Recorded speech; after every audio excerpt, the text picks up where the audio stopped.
dois, um. Alô? Bom dia, pessoal. Estamos hoje iniciando mais um seminário de desenvolvimento em sustentabilidade e sociobiodiversidade. Hoje a mesa redonda vai abordar o tema responsabilidade socioambiental e as contribuições da ciência contábil. Nós todos temos acompanhado aí, ao longo dos anos, né, que as organizações, elas vêm passando por processos de mudanças, né, e a globalização, ela reforçou muito e acelerou essas mudanças, né. Então, as organizações, tanto públicas quanto privadas, elas precisaram se reinventar, se reorganizar e traçar um novo planejamento para as suas atividades e as suas finalidades, principalmente sociais, né? Nós sabemos hoje que as empresas elas precisam ter uma preocupação muito grande com a questão ambiental, social e também, principalmente, né, com a sociedade e com o seu entorno, né? Hoje não é mais aceitável as organizações visar exclusivamente o lucro. É importante que essas associações, essas entidades, né, essas organizações, elas se preocupem também com a sua responsabilidade socioambiental. Então, está valendo, que a gente fala, né, o tripé, né, da sustentabilidade. Então, nós sabemos que precisamos ser economicamente viável, lógico, mas socialmente justo e ambientalmente correto. Não é assim? E hoje a gente vai estar aqui com grandes nomes dessa área de sustentabilidade, responsabilidade socioambiental e da ciência contábil abordando o tema. Então, temos a alegria aqui, a satisfação de receber nessa mesa redonda a professora doutora Lígia Lopes Simoniani, docente convidada do Núcleo de Altos Estudos da Amazônia, tomando aí o seu suquinho verde, né, professora? Possui graduação em licenciatura plena de História pela Universidade Federal de Santa Maria, graduação em Direito pela Faculdade de Direito de Santo Ângelo, especialização em Antropologia pelo Museu de Antropologia da Universidade Federal de Santa Catarina, fez mestrado em Antropologia Social pela Universidade Federal do Rio de Janeiro, doutorado em Antropologia pela City University of New York e pós-doutorado da Universidade Federal do Pará, junto ao Núcleo de Altos Estudos da Amazônia, NAIA. Temos também o professor doutor José Roberto Kassai, da FEA-USP e da Unifesp. Doutor e mestre em Contabilidade e Controladoria, professor da FEA-USP e da Univesp, coordenador do Núcleo de Estudos em Contabilidade e Meio Ambiente, que eu faço parte com muito orgulho, né, professor? NECMA, USP, todo ano nós nos reunimos por ocasião do Congresso Internacional de Contabilidade, com especializações realizadas na Bélgica, no Japão e na Amazônia, exerceu cargos executivos em empresas e consultoria empresarial, autor e coautor de diversos artigos e dos livros Contabilidade Ambiental, Relato Integrado e Sustentabilidade, pela editora Atlas, né? Gen Atlas. Contabilidade Gerencial e Sustentabilidade, pela editora Atlas, Relato Integrado, o Futuro da Governança Corporativa, do Instituto Brasileiro de Governança Corporativa, pela editora Sampo, Integrated Reporting, a New Account Disclosure, pela editora Palgrave Macmillan, Itália, Reino Unido, Itália, membro da Superintendência da Gestão Ambiental da Universidade de São Paulo, SGA-USP, membro do Conselho Fiscal de Fundação Amazonas Sustentável, membro do colegiado do Conselho Consultivo do Global Report Initiative do Brasil, GRI, e coordenador do USP International Conference in Accounting, que é o Congresso Internacional, e também é uma satisfação anualmente fazer parte, coordenando os trabalhos e as mesas de debate. Em seguida, vamos ter a professora mestre Eudilene Barbosa, docente da Universidade Federal Rural, doutoranda em agronomia, também na UFRA, com mestrado em administração pela Universidade da Amazônia, MBA em gerência contábil, auditoria, perícia e controladoria, graduada em Ciências Contábeis pelo Centro Universitário do Estado do Pará, autora do livro Balanço Social e Contabilidade Ambiental, né? E professora da Universidade Federal Rural, do curso de Ciências Contábeis, né? Isso, professora Edilene. Temos a professora mestre Fernanda Paixão dos Santos, professora da UNAMA, doutoranda em Desenvolvimento Socioambiental pelo NAIA, né, o FPA, mestre em Gestão Pública, também pelo NAIA, autora de artigos na área de Gestão Pública e Contabilidade, graduada em Ciências Contábeis, especialista em Gestão Financeira, Controladoria e Auditoria, e em Gestão de Tecnologia da Informação e Educação Profissional pela Escola de Governo, professora da UNAMA e servidora pública efetiva do Estado do Pará. Vou passar a palavra, então, para os painelistas, né, que terão 10, 15 minutos para estarem desenvolvendo os seus temas. Iniciando com a professora Lígia, em seguida com o professor Kassai, professora Eudilene e finalizando com a professora Fernanda. A palavra com vocês. Muito obrigada, Leila, pelo convite. Estou muito contente de estar aqui nessa mesa com pessoas tão doutas, né? E conhecendo o professor Kassai, né? Que não conhecia, a professora da UFRA também. E, enfim, está sendo um prazer estar aqui. Eu vou falar e queria pedir desculpa pelos meus óculos, que está atravessado no rosto, porque eu deitei em cima dele. E estou com medo de ir para shopping arrumar, porque a infecção pelo coronavírus está muito alta em Belém. Então, estou esperando dar uma baixada para poder mandar arrumar os óculos. Tá? Desculpe aí pelo atrapalho. Bem, sustentabilidade no mundo globalizado, eu tenho trabalhado muito na sala de aula, né, com os alunos do mestrado e do doutorado. Eu tenho uma disciplina no doutorado que é a antropologia do desenvolvimento, que a gente vai a fundo nessa questão. Eu tenho escrito também algumas coisas, tenho 2 capítulos de livros que são muito citados, um de 2000 e o outro de 2007, onde eu ataco de frente, não a questão da sustentabilidade global, mas a questão da insustentabilidade, né? Que é o que domina o nosso panorama global aí, né? Tanto do ponto de vista social, né? Do ambiente, né?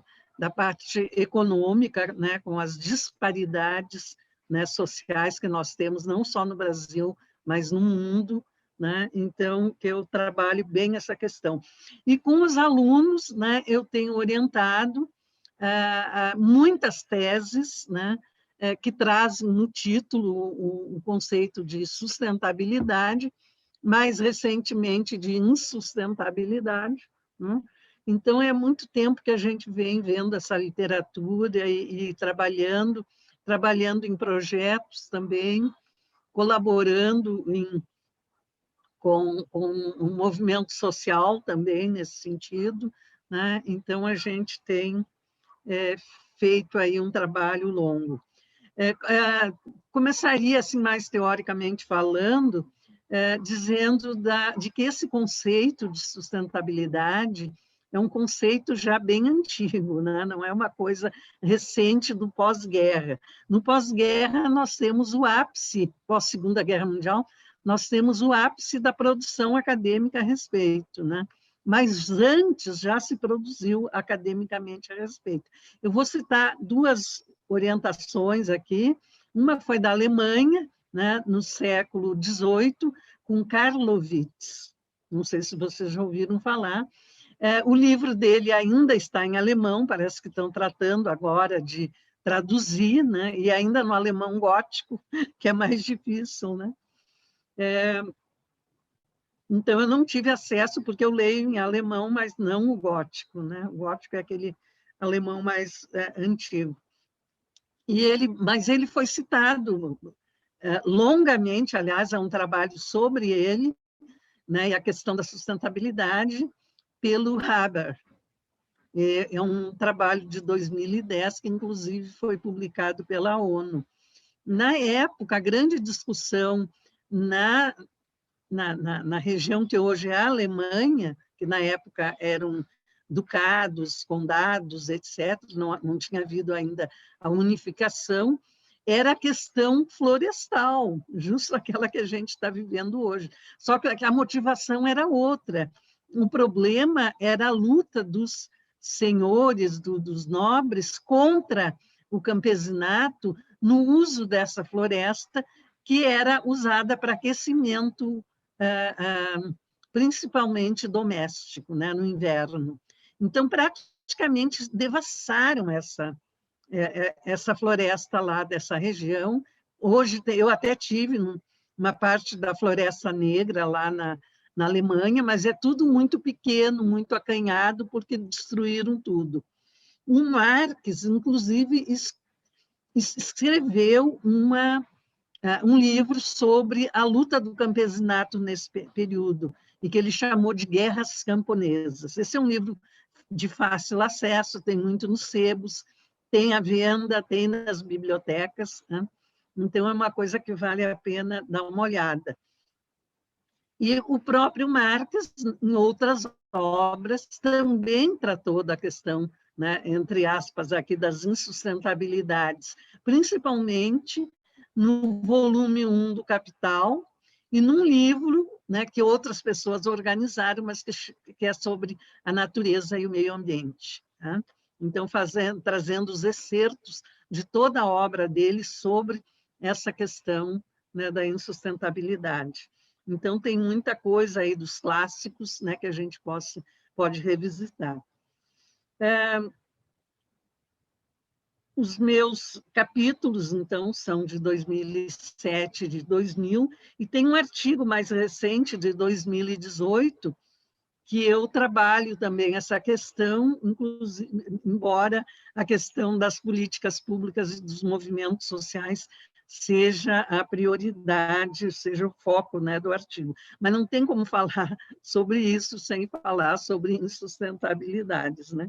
Então, eu trago fortemente essa questão também nesse artigo, depois eu posso enviar para postar em anexo à sessão, né? Ou então é só procurar Lígia Simonier que vão encontrar. Bom, aqui na Amazônia, a discussão mais... esqueci, logo depois da Segunda Guerra Mundial, né, há uma retomada dessa discussão, então, e nomes importantes desse período, né, é o Bourdieu. Ele tem um livro fantástico, que é a obra, para mim, a principal dele, que é sobre o processo de descolonização da Algéria, que era uma colônia francesa, né? É lindo esse livro, vale a pena ler. E também o trabalho do Stavenhagen, no México, ele passou uma temporada no Brasil também, que estudou, né, as contradições profundas da sociedade mexicana. E aí, então, aparece toda essa discussão também, né, nos livros e nos artigos dele, né? Gostaria também de mencionar aqui, ainda que estamos passando, né, a Enciclopédia da Biodiversidade, de 2002, que foi preparada por professores da Unicamp e indígenas do Acre, né? É um material muito significativo, né? E eu lembro disso porque temos aí agora, né, o Davi Yanomami, que ele assina com o nome indígena, né, mas é mais conhecido como Davi Yanomami, e ele foi agora eleito membro da Academia Brasileira de Ciências. Isso ocorreu na semana passada, né? Eu cito o Davi Yanomami desde 2000, acho que até de antes de 2000, eu já conhecia, né, o trabalho dele, de outros indígenas aqui das Américas, como dos iroqueses lá dos Estados Unidos, eles têm, inclusive, uma revista científica, né? que é um material assim, excepcional. Tá? Bem, mais recentemente, né, nós temos também uma discussão sobre o pós-desenvolvimento, pós-development, né, e também sobre o buen vivir. O pós-development, né, é uma discussão mais internacionalizada, e o buen vivir é uma discussão mais aqui das Américas, e mais particularmente da América do Sul. Os grandes experts, né, é o Acosta, o Gudinas, né, também tem o Escobar, que tem escrito bastante sobre isso, né, e meus alunos também estão escrevendo sobre isso. Já tem uma tese, né, que discutiu a questão do buen vivir. Já publicamos artigos, né, em coautoria com os alunos a respeito, e que é uma discussão interessante, porque ela surge, né, do modus vivendi dos indígenas andinos e da baixada ali para a Amazônia, né, na parte pré-amazônica dos Andes. Só que o grande problema que eu vejo, já estive lá fazendo pesquisas e participando de eventos, o grande problema que é uma sustentabilidade pela frugalidade. Aí é complexo, difícil, né? Porque vamos um filho de camponês que queira comprar um grande equipamento para se iniciar numa dessas novas áreas do trabalho, né? na parte da mídia, né? Da comunicação, etc., quer dizer, da onde vai sair esse recurso? Não tem. É uma igualdade pela frugalidade. Então, tem alimento para todo mundo está vestido, todo mundo tem residências que lá tem que ser densas, as paredes, né, em função do inverno, né, que eles não têm calefação dentro de casa, né, e por aí vai. Então, é uma coisa muito frugal. Né? Claro que alguns deles avançaram, por exemplo, o Shuar do Equador, da Amazônia Equatoriana, né? Porque a Amazônia é interessante, né? Ela vai até os Andes, deixa os Andes passar e depois continua. Então, ela aparece também no Equador. Eu também já estive lá fazendo pesquisa e participando de eventos. É muito interessante isso. Hoje já o próprio pessoal da América Central está reivindicando que se expanda a Amazônia até lá, né? Porque o ecossistema é praticamente o mesmo. Né? Eu já fiz pesquisa, tem uma aluna de doutorado, professora Mônica Araújo, do Maranhão, que também fez pesquisa lá, e a gente vê que é a mesma, é como se você estivesse entrando aqui no Igarapé, né? Uma área de igapó, né? Então, muito, e tem muitos reivindicando, né, que a Amazônia siga até lá, né? Em função da marca da Amazônia, dos recursos, né, que são disponíveis, e etc. Bem, teríamos ainda aqui que mencionar, pelo menos, né, a questão da nossa Constituição, né? Antes disso, as lutas do movimento social, né? Dos trabalhadores rurais, quer aqueles que vivem em florestas, né? Nos rios e no meio urbano, né? Nas áreas de produção do agronegócio também, né? Que nós temos aí, o que se vê, desculpe, é que a nossa Constituição é totalmente desrespeitada. Isso antes, né, do atual presidente, que afronta a nossa Constituição. Né? E afronta, incentiva o desmatamento, incentiva as queimadas. Né? Ele teve até num evento aqui no sudoeste do Pará, né, onde foi tratado como o Dia, né, Nacional das queimadas e do desmatamento, né? Então, é um governo que incentiva, né, esse tipo de atividade que está aí destruindo, levando a cabo as nossas florestas.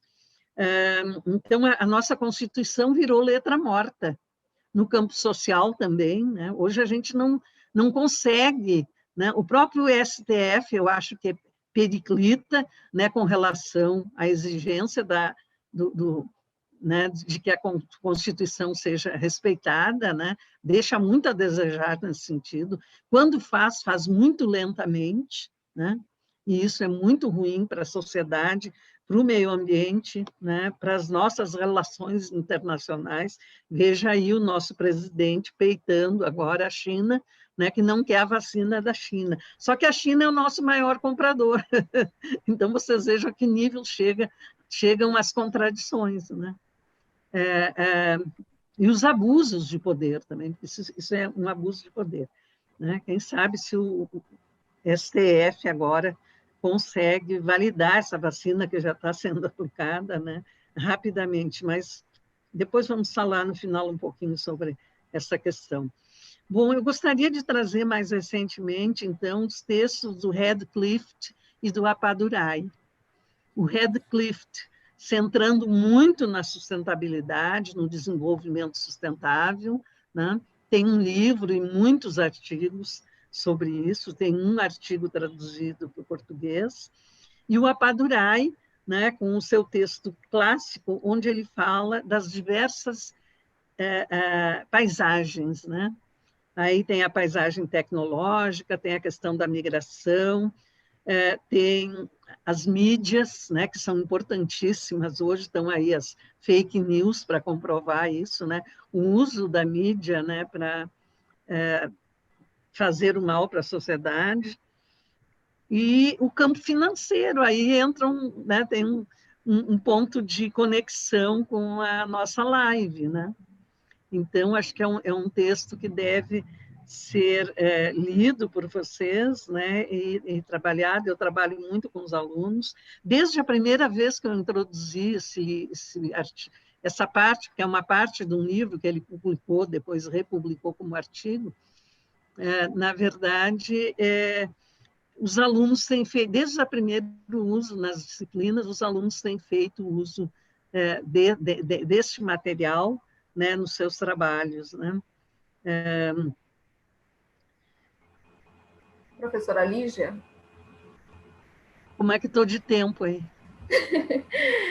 Sua câmera está Já desligada. passei. Já. A sua câmera está desligada, professora. Estou desligada como?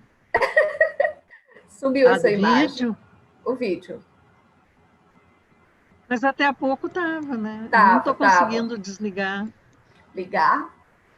Mas não fui eu que fechei. Não? É o Stop Video, tem uma Dá câmera... para pedir auxílio aí para ver se ele me ajuda Tá, a Marcos. desligar? Marcos, vê se você consegue Está ajudar. ouvindo, pelo menos? Sim, estamos lhe escutando bem. Pronto, voltou. Tudo certo. Agora é eu que não estou te ouvindo. Ah, então...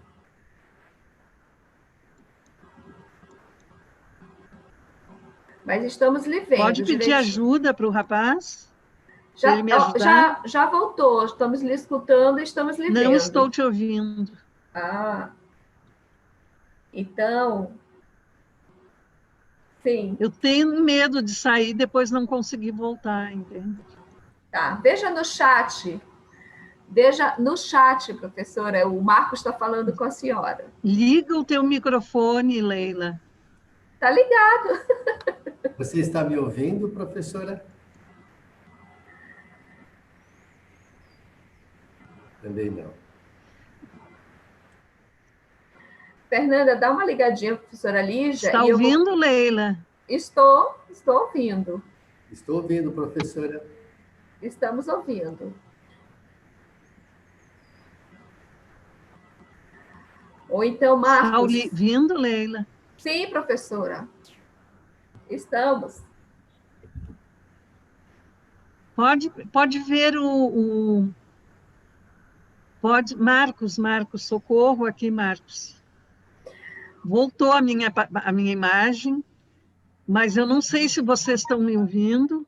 Estamos ouvindo.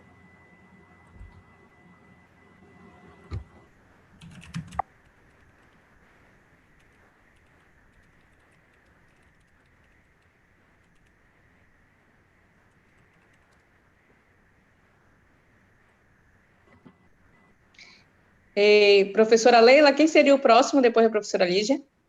É o professor Kassai. Vamos só... Aí depois você.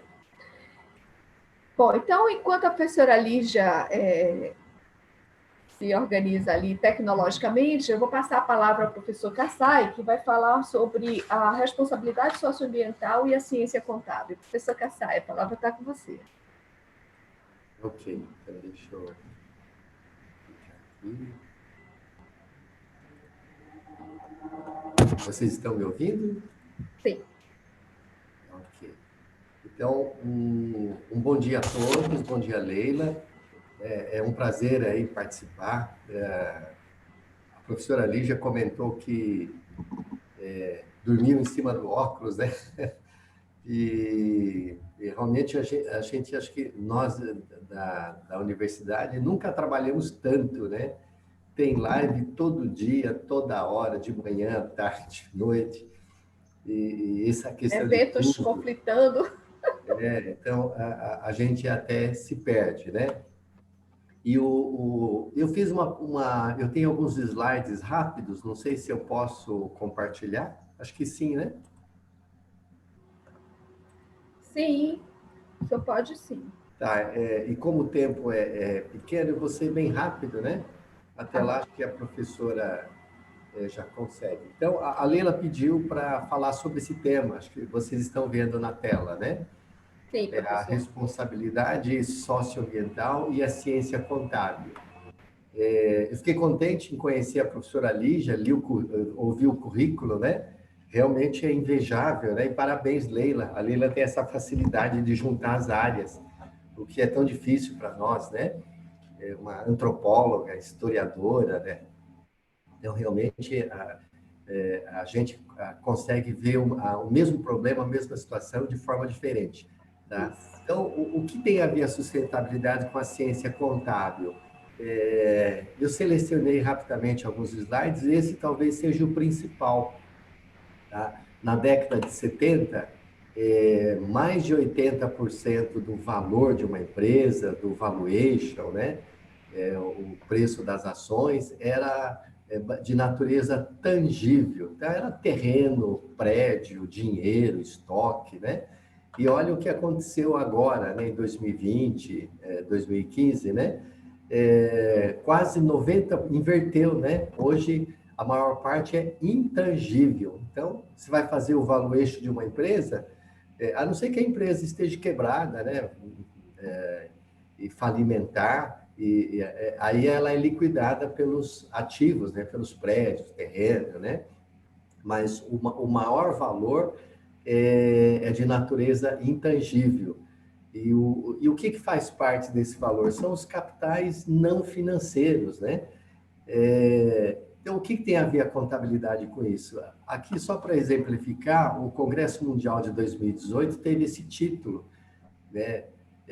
Se os contadores poderiam salvar o planeta, né? A gente foi pego meio de surpresa, falei assim, será que é uma arrogância da área contábil, né? E aí, logo em seguida, esse foi um evento na USP, que a professora Leila participou, e tivemos um vídeo pessoal, né, de Sua Alteza, o Príncipe de Gales, né? Ele mandou para nós aqui do Brasil, e confirmando, né, que realmente a contabilidade teria um papel importante. E nós temos contato com o grupo dele desde 2006, em 2010, de forma uma parceria mais forte, do Relato Integrado. O professor Nelson Carvalho faz parte do grupo pessoal dele, até ele fez aniversário, não sei se foi o ano passado, retrasado, né? A gente perde a noção. Quando ele completa 70 anos, 60 ou 70 anos, ele festeja o aniversário no mês inteiro, aliás, no ano inteiro, com associações, entidades, né? E na semana do aniversário mesmo, ele convida só os amigos íntimos. Aí ele convidou 200 pessoas. Eu fui convidado, não pude ir na época, o professor Nelson esteve presente, né? E realmente ele é um defensor da sustentabilidade. E ele criou um grupo em 2006 chamado A4S, é um acrônimo, né? Accounting for Sustainability. E ele defende de que a contabilidade vai salvar o planeta. Por quê? Ele falou assim que a fase dos ecologistas, plantar árvore, abraçar a criancinha, foi muito importante, mas já passou. Então, agora não é mais de ideologia, é de ação. Nós já sabemos o que precisa fazer para colocar esse planeta no rumo, né? No caso aí da insustentabilidade, como a Leila chamou esse evento, né? Então precisa agir. E quem que vai agir? Aí ele elegeu um dos maiores atores, mais importantes, na opinião dele, que são as empresas.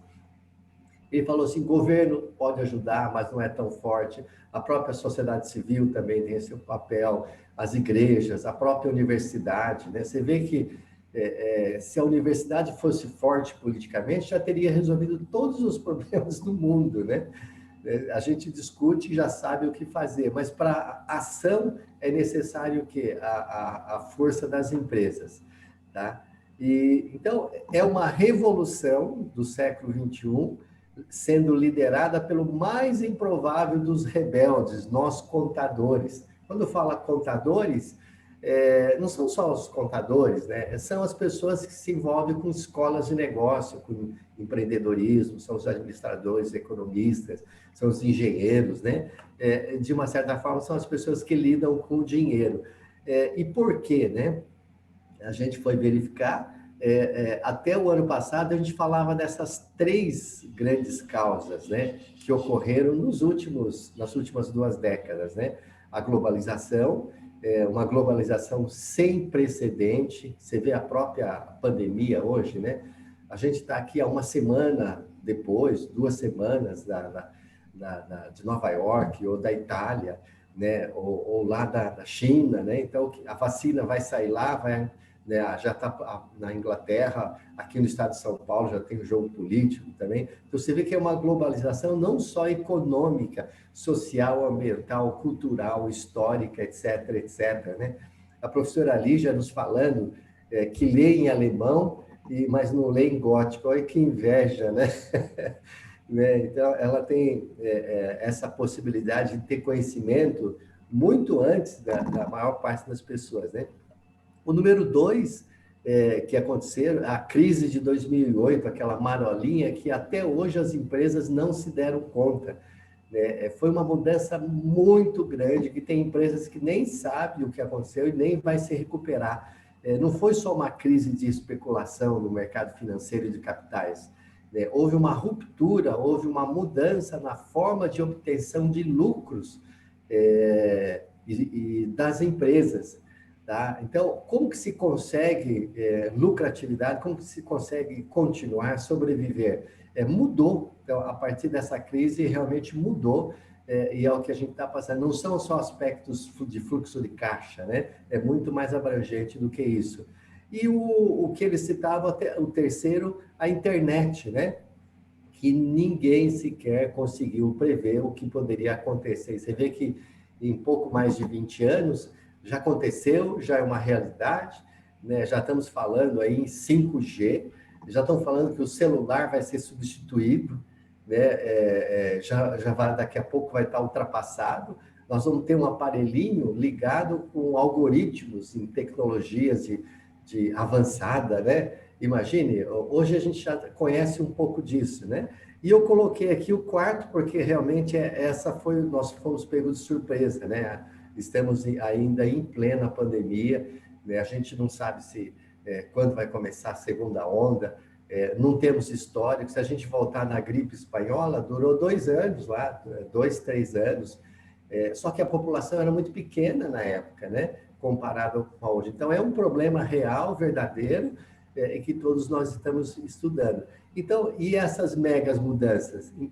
Então, dessa forma, eu acredito que na opinião do príncipe de Gales, né, de que o contador, no caso aí, as pessoas que trabalham com a linguagem dos negócios, realmente eles têm um papel fundamental, né? Por quê? Porque não se trata de resolver um problema só de fome, né? Ou como eu coloquei no gráfico aí, ODS número 1, a extrema pobreza, né? Ou de agricultura, ou de alimentos, discutir se é orgânico ou não.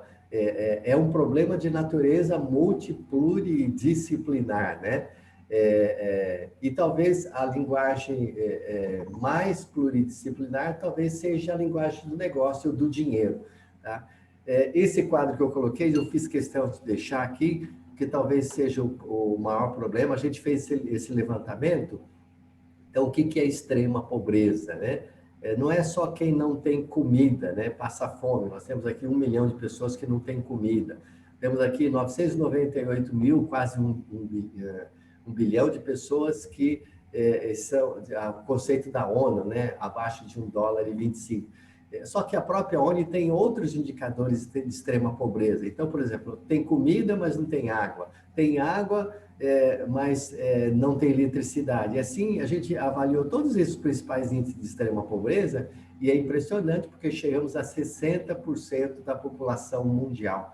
Tá? Então, não é à toa que esse é o ODS número 1, é o Objetivo do Desenvolvimento Sustentável, e a gente tem que se debruçar para resolver esse problema. Tá? No caso nosso aqui da FEA USP, do Núcleo de Estudos em Contabilidade e Meio Ambiente, que a Leila é um membro e participante ativo, né? A gente trabalha, publica artigos juntos, né? A gente vem trabalhando isso no tema de relato integrado pelo menos desde 2010, né? Você vê que em dezembro de 2013 saiu o framework do relato integrado. Eu preciso atualizar, porque essa semana saiu o CPC 09 do Conselho Federal de Contabilidade, que fala sobre relato integrado. Na verdade, o que foi publicado é basicamente uma cópia, né, do framework. E olha, o IBGC, aqui em São Paulo, 2 meses antes da Comissão Internacional, lançou um livro chamado O Futuro da Governança Corporativa e tem um capítulo sobre relato integrado, que eu e o Nelson escrevemos.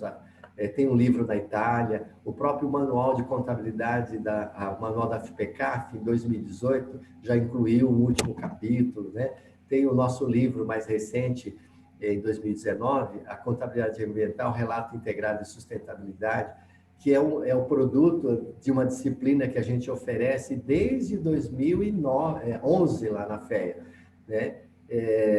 A partir de 2013, com base no framework, e em 2010 nós oferecemos com base nas anotações do professor Nelson Carvalho, né? Eu coloquei o gráfico da extrema pobreza, e esse aqui talvez seja o mais importante também, o segundo mais importante. Então, olha a população que nós tínhamos em 1900. Nós tínhamos aqui, ó, na gripe espanhola, nós não tínhamos 2 bilhões de habitantes. E temos quanto hoje? 8. Né? Então, acho que a professora Lígia poderia dar uma aula maravilhosa explicando os aspectos históricos, né? Mas você vê que o mundo de hoje e o mundo de antigamente não tem nada a ver.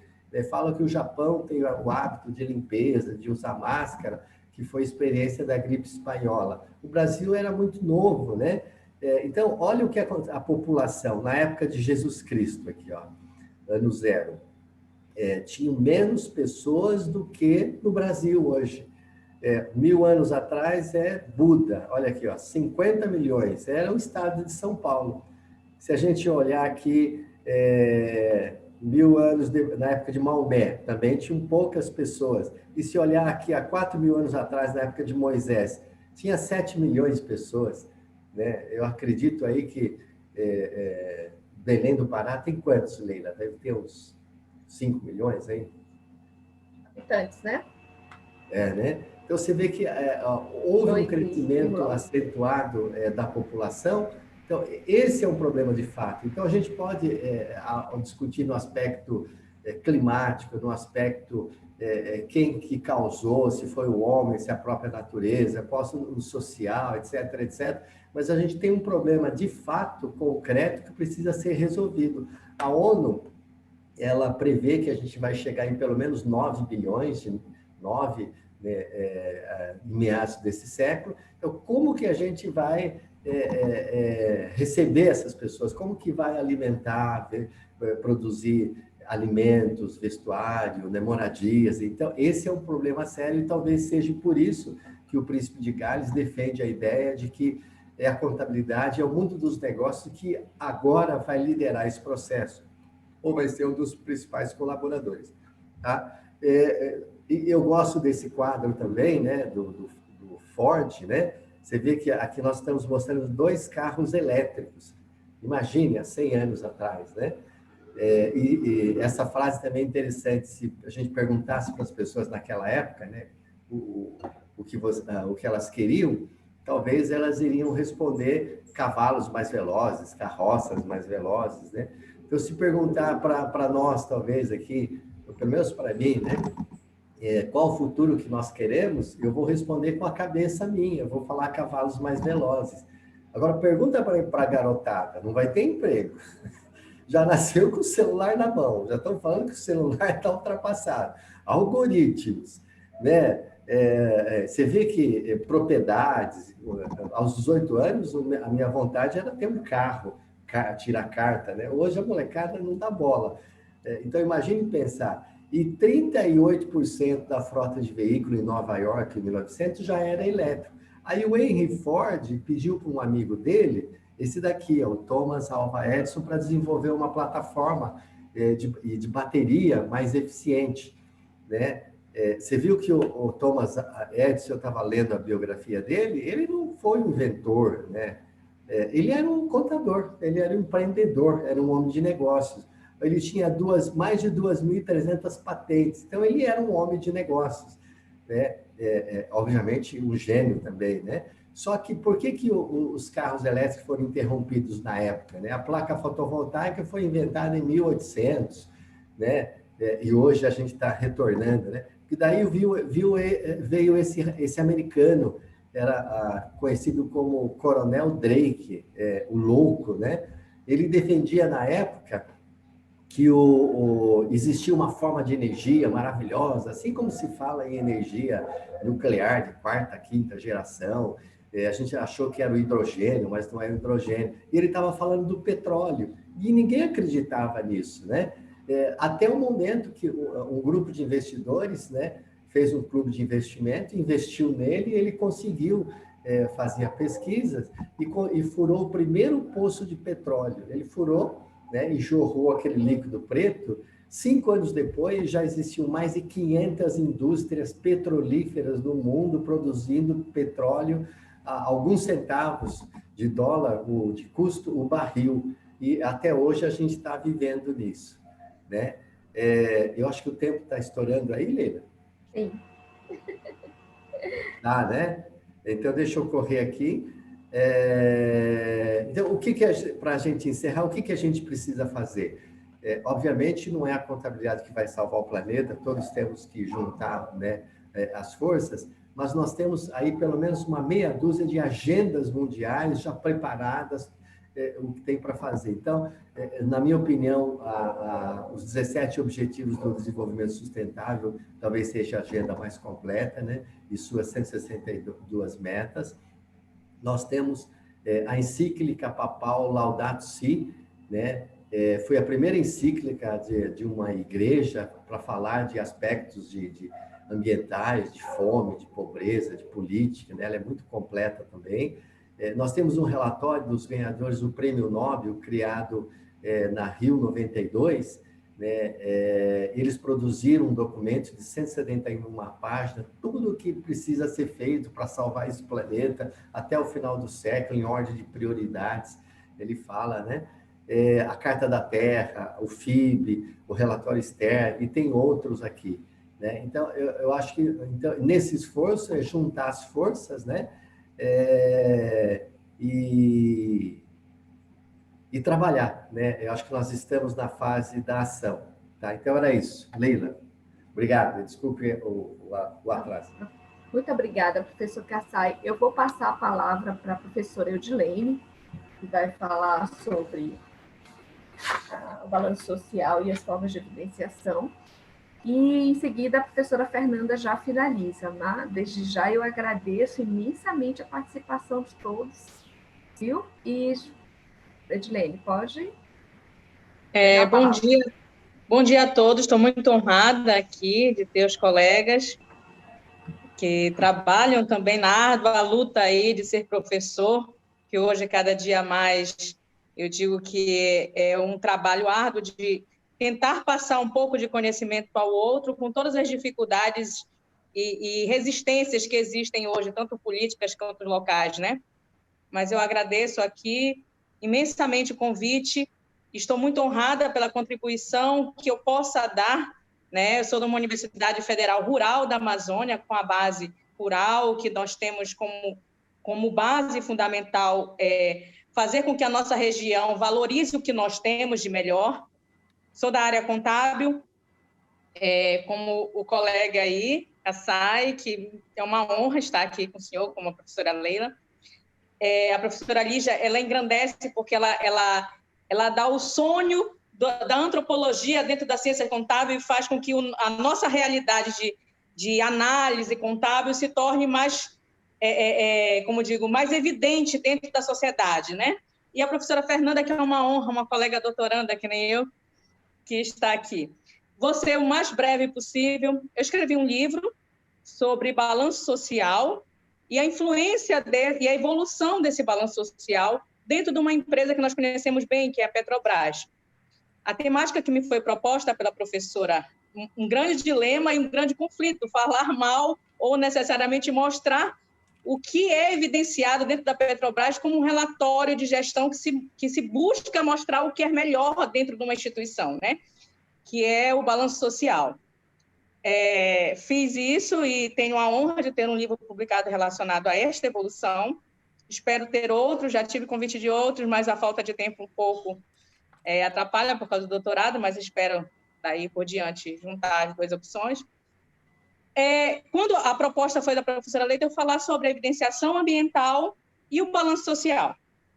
Muitas pessoas dizem assim, como é que a contabilidade ela contribui no ambiente, na relação ambiental com o meio, e de que forma ela beneficia, mas ela beneficia o empregador, o empresário, as grandes empresas. Ao contrário, ela busca evidenciar dentro do sistema ambiental a proteção deste ambiente. De que forma? Fazer com que a empresa ela resguarde uma imagem ambientalmente responsável, que mundialmente, o professor Cassaldi até demonstrou na evolução histórica, é importante para a empresa, para a sua evolução, para os seus ganhos futuros, ter uma boa imagem ambiental, que hoje o mundo requer isso, uma visibilidade ambiental de forma clara, mas também resguardar o meio ambiente. De que forma? Demonstrar de como é evidenciado esses ativos e esses passivos empresariais no ambiental dentro da empresa. De que forma a empresa investe para a sua imagem estar boa, mas que o seu ambiente, o ambiental, esteja resguardado. Quanto é o meu investimento nisso?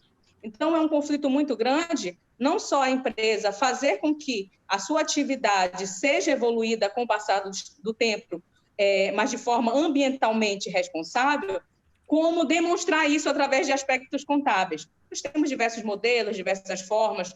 O balanço social é um deles, né? O IBASE tentou fazer uma formatação, fez uma formatação que eu tive a audácia de fazer algumas modificações para tentar demonstrar de uma forma mais clara esta evidenciação ambiental, de fato, porque tem muitos insumos e tem muitos aspectos ambientais que nós não conseguimos mensurar com tanta facilidade, principalmente os impactos ambientais futuros. E vou dar um exemplo no termo claro, os agrotóxicos que são utilizados e os diversos agrotóxicos que vão surgindo aí com o passar dos anos e que são utilizados, nós não temos uma real dimensão do impacto ambiental com o passar dos anos, e mensurar isso se torna cada vez um pouco, eu digo que mais difícil utilizar essa mensuração. Eu tenho um projeto hoje, que é a minha tese de doutorado dentro da UFRA, eu faço em agronomia, então eu utilizo a contabilidade dentro da parte da agronomia para demonstrar, que a professora Leila falou, sobre a mensuração. Eu vou mensurar o quê? A cadeia de sustentabilidade do açaí e utilizando o tripé. Nós temos o tripé da sustentabilidade, né? O ambiental, que nós estamos falando aqui, o social e o econômico. Mas o projeto já está em andamento, inclusive eu tenho uma emenda parlamentar que me ajuda com os colegas a evoluir dentro das ilhas aqui do Pará, mas a finalidade é mostrar que a sustentabilidade ela não está só nesse tripé. Nós estamos como se fosse uma cadeira, para se formar ter firme, ela tem 4. Porque o fator política, aí a pessoa diz, não, é a política, o governo influencia nisso? Não, é o fator política, é o meio por si só, os influenciadores locais, os fornecedores, a cadeia de produção, tudo isso faz com que essa sustentabilidade ela evolua ou não evolua dentro do meio em que ela vive. Então, esse 4º poder, que é o poder política, ele dá uma grande influência, porque, às vezes, o ribeirinho, o fornecedor, quando a professora Lígia falou lá dos indígenas, da grande dificuldade e necessariamente da sustentabilidade e da Amazônia para eles, na parte ribeirinha, nós temos uma grande dificuldade porque o produtor ele não tem uma dimensão de quanto ele pode evoluir sendo sustentável, mas também ele não tem uma dimensão do que é a responsabilidade dele ambiental naquele meio e social, porque ele é influenciado por um atravessador, por um beneficiador final, que é isso que nós chamamos de poder política. Ele pode ter uma cadeia de custos muito mais favorecida, que ele não tem a dimensão de que ele poderia ganhar mais e poderia ter uma produção cada vez mais evoluída. E eu digo que o balanço social, se for bem evidenciado, se for bem demonstrado esta evolução, não só para o grande empresário, sim também para o pequeno produtor, nós conseguimos ter uma dimensão de qual é a importância dessa sustentabilidade para o pequeno produtor, fazendo com que o grande seja um reflexo do todo. Então, a minha contribuição, eu resolvi diminuir o tempo, porque senão vai passar muito do prazo. Espero ter atendido um pouco do que eu estou trabalhando, que eu já venho trabalhando há um tempo na área contábil, e agradeço muito, professora Leila, a contribuição foi bem sucinta, por causa do tempo que eu sei que já está estourado. Okay. Obrigada, Edilene. Não, mas depois a gente continua nos grupos de debates e aí a questão do compartilhamento do material. Muito obrigada. Fernanda, com você agora. Bom dia a todos. Professora Lígia foi minha orientadora, né?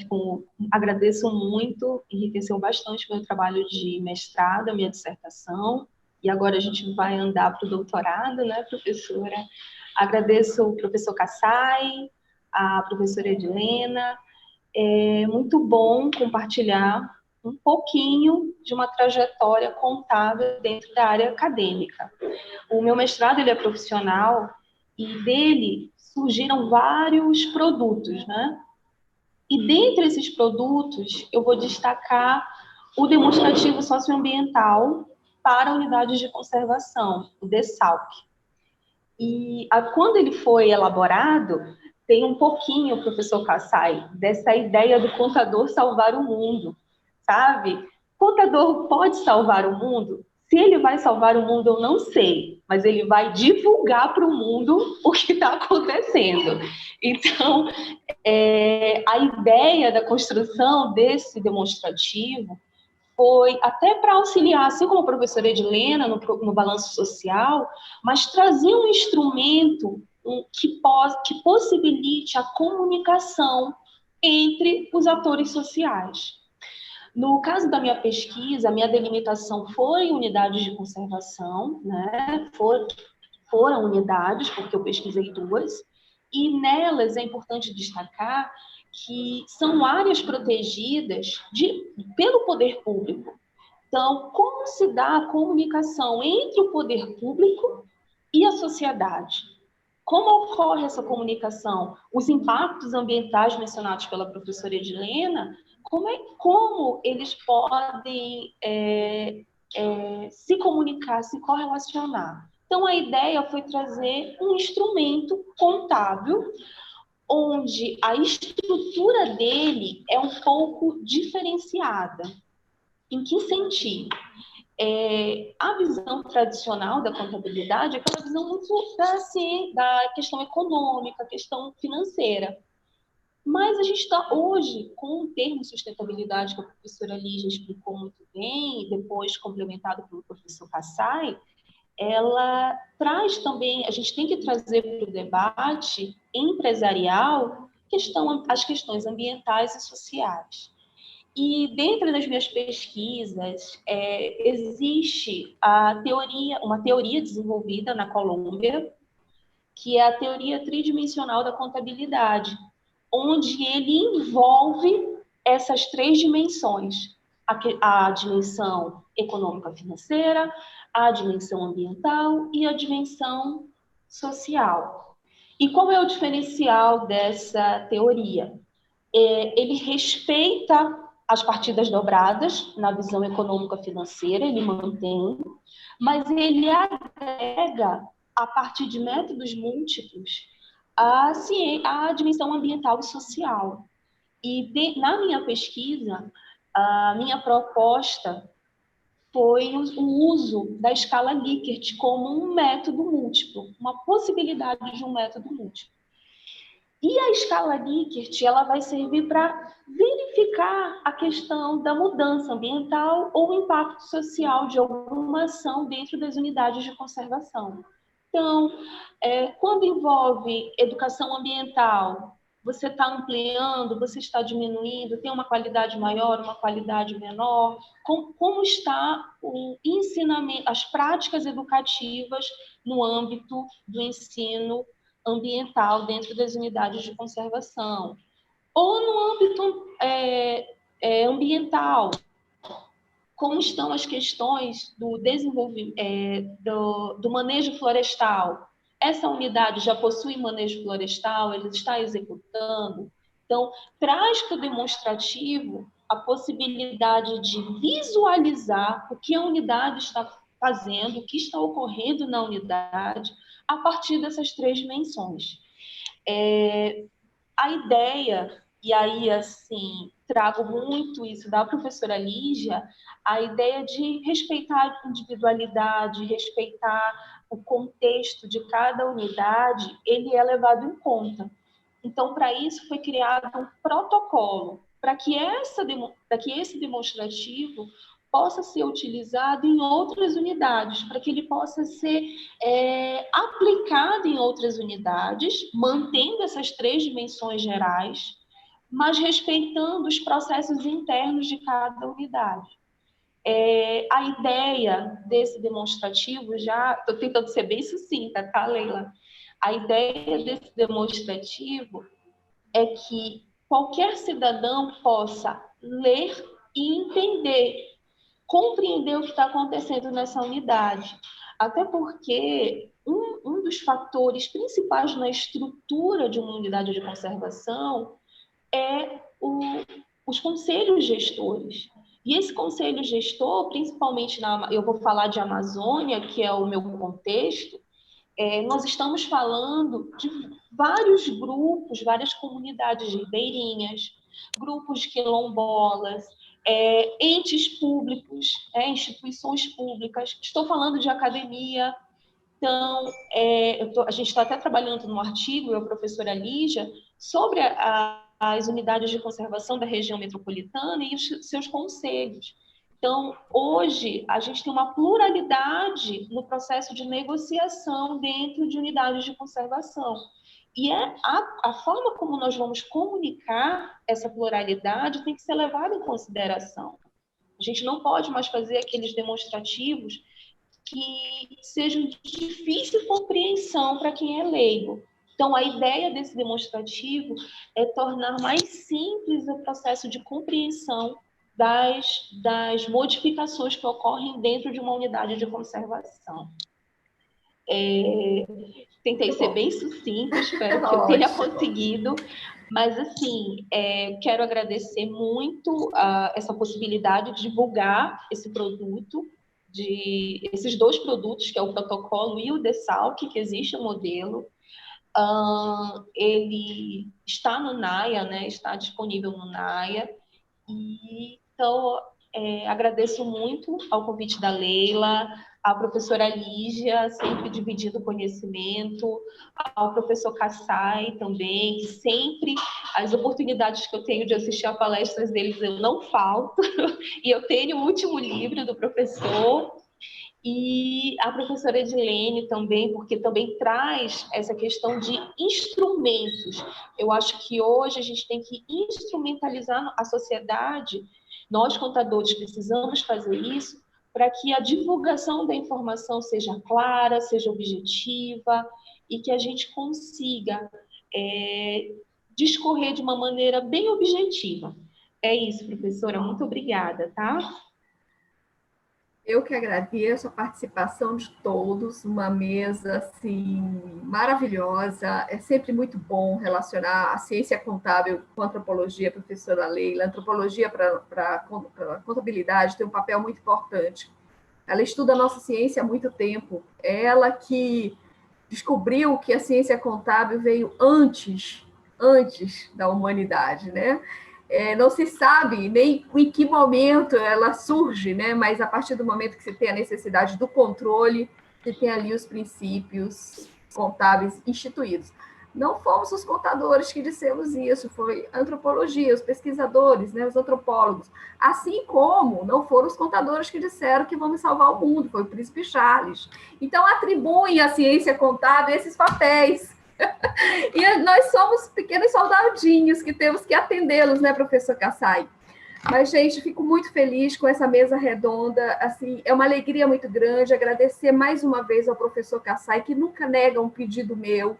Sempre que pode, ele vem a Belém. Eu acho que essa já é... Dessa vez não foi presencial, mas virtual. Mas essa já é a quarta, quinta vez que o professor Kassai atende meu pedido. E das outras vezes ele vem pessoalmente. Então, já esteve aqui, né, diversas vezes em todos os nossos eventos. No ano passado esteve no NAIA. Ele veio lançar esse livro dele aqui na UNAMA e no NAIA, numa mesa redonda. Então, nós temos esse livro de relato integrado, viu, Edilene, que é a nova versão do Balanço Social. Mas eu passo a palavra para cada um fazer suas pequenas... Professora Leila, vou providenciar o meu. Isso, imediatamente. E é o autógrafo também lá no Congresso USP, que ele é o coordenador do Congresso USP 2021, não é isso, professor Kassai? Deixa aqui o nosso convite. E eu vou passar a palavra para cada um para fazer o encerramento e as últimas palavras. Eu não vou poder ficar com vocês porque eu já tenho uma agenda aqui, mas a professora Fernanda vai dar continuidade. Fernanda, toma conta aí dessa nossa mesa. Um abraço e um beijo no coração de todos. Professora Lígia, pode fazer as suas palavras finais.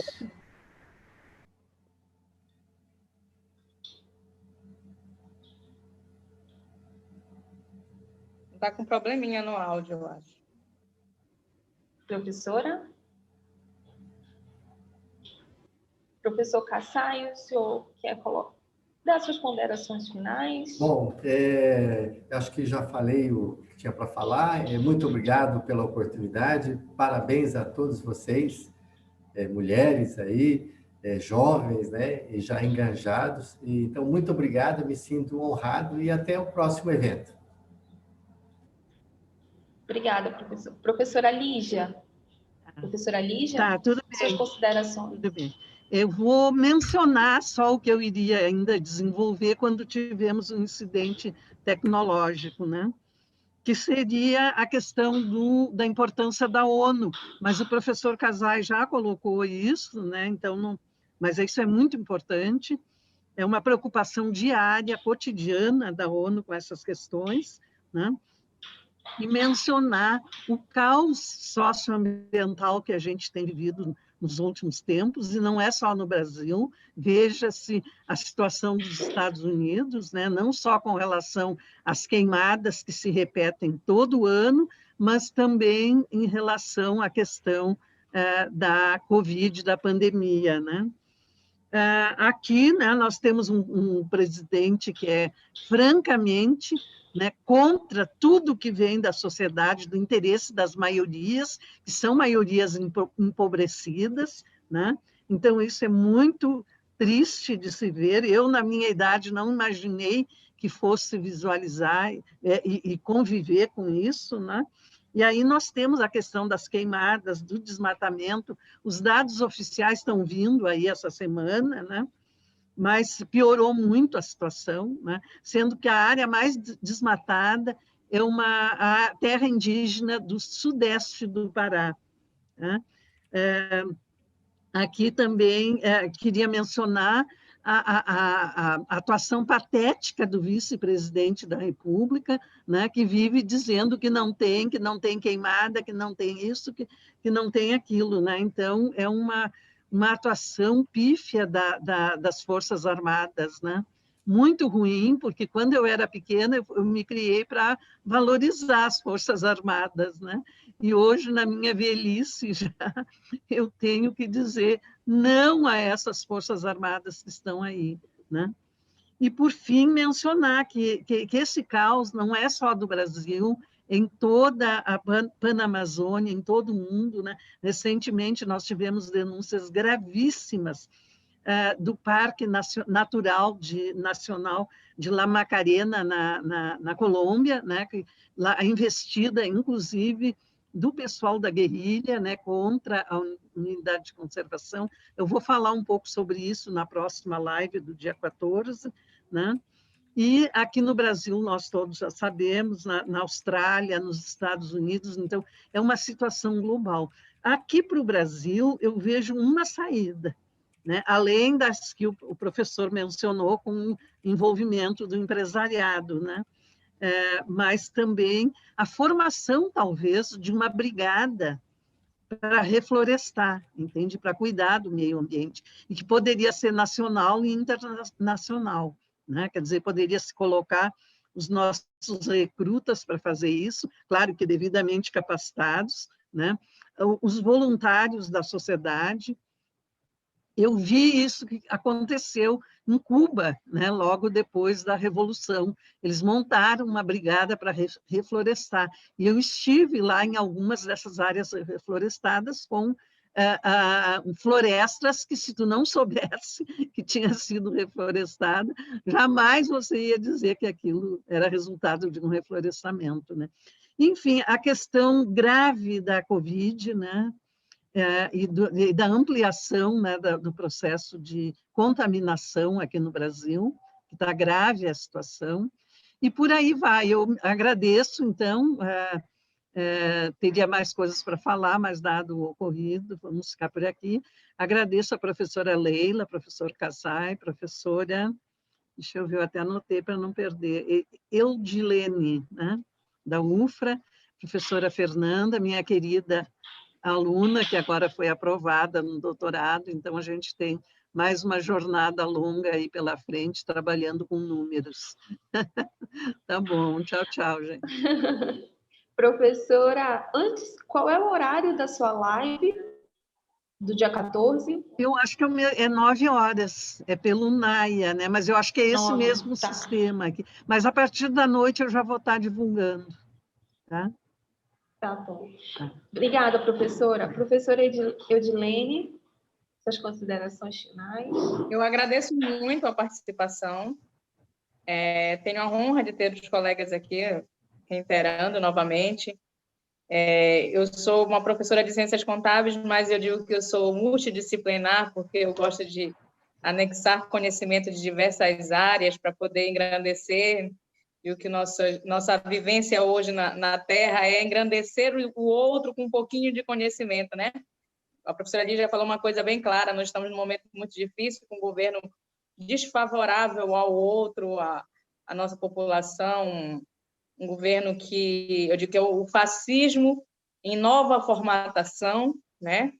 Ela deve saber a evidenciação bem clara em relação a isso na antropologia, que é um fascista em outra formatação, e triste a nossa realidade, numa situação calamitosa que nós estamos, tanto ambiental, quanto social, quanto econômica, porque eu digo que nós estamos numa situação muito triste, né? Numa doença aí que nós não temos perspectivas, e com o abandono de um governo que um fascista que olha só para si próprio, seus próprios interesses.